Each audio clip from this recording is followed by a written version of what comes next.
ചെറിയൊരു അറിവ് നമ്മിൽ പലർക്കും അറിയുന്നതാകും, എങ്കിലും ചിലർക്കെങ്കിലും ഉപകാരപ്പെട്ടേക്കാം. നമ്മൾ പലപ്പോഴും പള്ളി ഖബർസ്ഥാനുകൾ സിയാറത്ത് ചെയ്യാറുണ്ട്.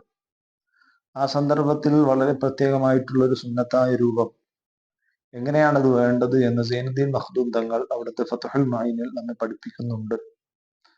ഫയഖൂലു അസ്സലാമു അലൈക്കും ദാറ ഖൗമിൻ മുഅ്മിനീൻ ഇൻദ അവ്വലിൽ മഖ്ബറ. ഒരു പൊതുവായ ഖബർസ്ഥാനിന്റെ തുടക്കത്തിൽ എത്തുമ്പോൾ തന്നെ അവർക്ക് മുഴുവൻ ഉൾക്കൊള്ളുന്ന രൂപത്തിൽ അസ്സലാമു അലൈക്കും ദാറ ഖൗമിൻ മുഅ്മിനീൻ എന്ന് സലാം പറയുക. വയഖൂലു ഇൻദ ഖബ്രി അബീഹി മസലൻ. മഹാനവറുകൾ പറയുന്നു, ഉദാഹരണത്തിന് നമ്മൾ പിതാവിനെ സിയാറത്ത് ചെയ്യാൻ ഉദ്ദേശിക്കുകയാണെങ്കിൽ ആ പിതാവിന്റെ ഖബറിന്റെ അടുക്കൽ എത്തിയിട്ട് പറയണം. ഇനി ഉമ്മയാണെങ്കിൽ അങ്ങനെ. അവിടെ എത്തുമ്പോൾ പറയുക അസ്സലാമു അലൈക യാ വാലിദി. അഥവാ ആ ഖബറിന്റെ ഉള്ളിലുള്ള ആൾക്ക് പ്രത്യേകിച്ചുള്ള, പാപ്പയാകുമ്പോഴാണ് ആ സലാം, ഉമ്മയാകുമ്പോൾ അസ്സലാമു അലൈക യാ ഉമ്മി, സഹോദരനാണെങ്കിൽ അസ്സലാമു അലൈക യാ അഖി എന്നൊക്കെ നമുക്ക് പറയാമല്ലോ. അപ്പൊ പ്രത്യേകിച്ചുള്ള സലാം ആ നമ്മൾ സിയാറത്ത് ചെയ്യാൻ ഉദ്ദേശിക്കുന്ന ഖബറിന്റെ അടുക്കൽ എത്തിയിട്ട് നമ്മൾ പറയണം.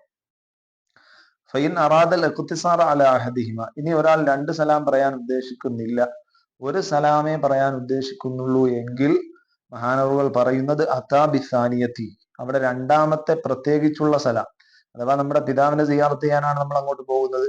അപ്പൊ അവർക്ക് വേണ്ടിയുള്ള ആ സലാമാണ് ഒരു സലാം മാത്രം കൊണ്ടുവരാൻ ഉദ്ദേശിക്കുന്നവൻ കൊണ്ടുവരേണ്ടത് എന്ന് നമ്മൾ ഓർമ്മപ്പെടുത്തുന്നുണ്ട്. ഏതായാലും അല്ലാഹു തആല നമ്മിൽ നിന്ന് വിട പറഞ്ഞവർക്ക് ഖബറുകളിൽ സന്തോഷം നൽകുമാറാകട്ടെ. ആമീൻ.